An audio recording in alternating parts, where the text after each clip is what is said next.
Cricket की बात करते हैं तो मेरा ये पॉइंट है कि ओवरऑल दोनों टीम की बात करेंगे कि इंडिया का स्क्वाड देख लें, पाकिस्तान का स्क्वाड देख लें, क्या लगता है कि किसका पलड़ा भारी है, किसके पास ज़्यादा स्टार प्लेयर हैं और किसके ज़्यादा चांसेस हैं? अगर क्रिकेट की हिसाब से बात करें तो इसमें कोई शक नहीं है कि उनके जो बैट्समैन है उनकी जो क्वालिटी है, जिस तरह हमने कल शो में भी डिस्कस किया था, उनके जो स्ट्राइक रेट्स हैं वो सबके तकरीबन 150-160 से ऊपर के स्ट्राइक रेट है उनके ऊपर के।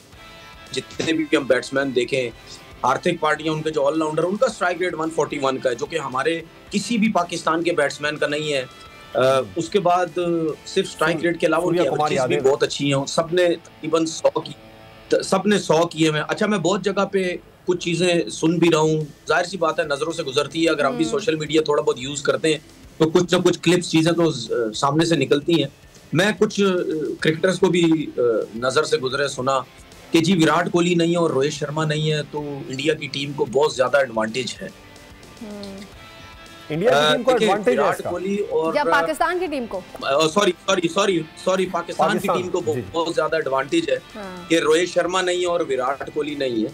देखिए, रोहित शर्मा और विराट कोहली के बगैर इंडिया की टीम ने, नो डाउट वो फॉर्मेट डिफरेंट था, टेस्ट क्रिकेट का फॉर्मेट था, इंग्लैंड में जाके उन्होंने जो चने चबवाए इंग्लैंड की टीम को, इन दोनों के बगैर वो हमारे सामने है। और उसके बगैर भी T20 क्रिकेट अब काफी अरसा हो गया इनको होते हुए, वर्ल्ड कप के बाद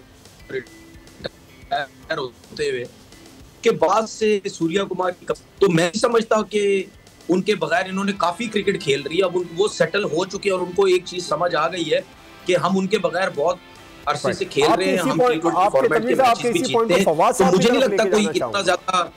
आपके इसी पॉइंट को फवाद साहब, आप भी इस बात से इत्तेफाक करेंगे कि विराट कोहली और रोहित शर्मा के ना होने का कोई खास फर्क नहीं पड़ेगा, उनकी टीम उनके बगैर खेलने की आदी हो गई है। लेकिन अभी हम आखिरी जो 5 मैचेस जो पाकिस्तान और भारत के दरमियान हुए हैं उनका रिकॉर्ड सामने रखे हैं, तो विराट कोहली की जो परफॉर्मेंस थी वो सबके सामने ही थी।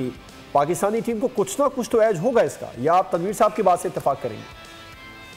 देखिए, जावेद मियांदाद जिस वक्त पाकिस्तान की तरफ से खेलते थे, जो खौफ इंडिया पे तारी होता था, बल्कि अजय जडेजा को मैं एक जगह सुन रहा था कि हमें 96 के क्वार्टर फाइनल जीतने से ज्यादा खुशी इस बात की थी कि वो जावेद मियांदाद का आखिरी मैच था। इसी तरह अगर आप कोहली को देखें तो जब भी इंडिया पाकिस्तान का मैच होता था हमारे जहनों में ये होता था कि कोहली है, तो वो जो रोल जावेद भाई एक जमाने में करते थे वो कोहली करते थे। तो जब बड़े मैच में क्वार्टर फाइनल का जिक्र कर दिया, अगर उसमें जावेद मियांदाद रन आउट ना होते तो शायद कुछ नक्शा और तब्दील हो सकता था उसका। खैर वो तो एक बात अलग है, ऑब्वियसली वो तो हो गया माजी। लेकिन मेरा सिर्फ कहना ये है कि जब आप पे प्रेशर होता है, इस किस्म की सिचुएशन होती है कि जब आपके घर वालों से भी आप बात नहीं कर पा रहे हैं और आप एक अपने मुल्क को रिप्रेजेंट करने जा रहे हैं और दुनिया कह रही है मैच ना खेलो and you are playing against Pakistan and आपको जीतना होता है, तो उस वक्त ड्रेसिंग रूम में आपको कुछ बड़े सीनियर चाहिए होते हैं जो सिचुएशन पे आपको संभाल सकें। तो वो सिचुएशन T20 में आ जाती है बाज वक्त, चाहे अगर आप अपने हरीफ को कितना ही कमजोर समझें, तो उस वक्त आपको इन दो जैसे सीनियर प्लेयर्स की जरूरत होती है।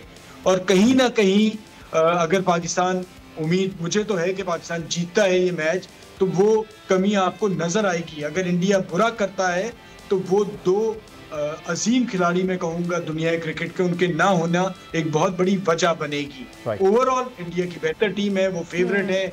आप अगर बाकी भी देख लें, अभी तक जो मैचेस हैं इंडिया की ठीक ठाक बढ़तरी है, बेहतरीन क्रिकेट उन्होंने खेली है पिछले कई सालों से। बट मुझे लगता है कि पाकिस्तान टीम ये मैच जीत सकती है जिस तरह से और सोच से आ रही है और ओवरऑल जो सिनेरियो बना हुआ है। अच्छा, सब्सक्राइब करें और बेल दबाएं ताकि कोई खबर रह न जाए।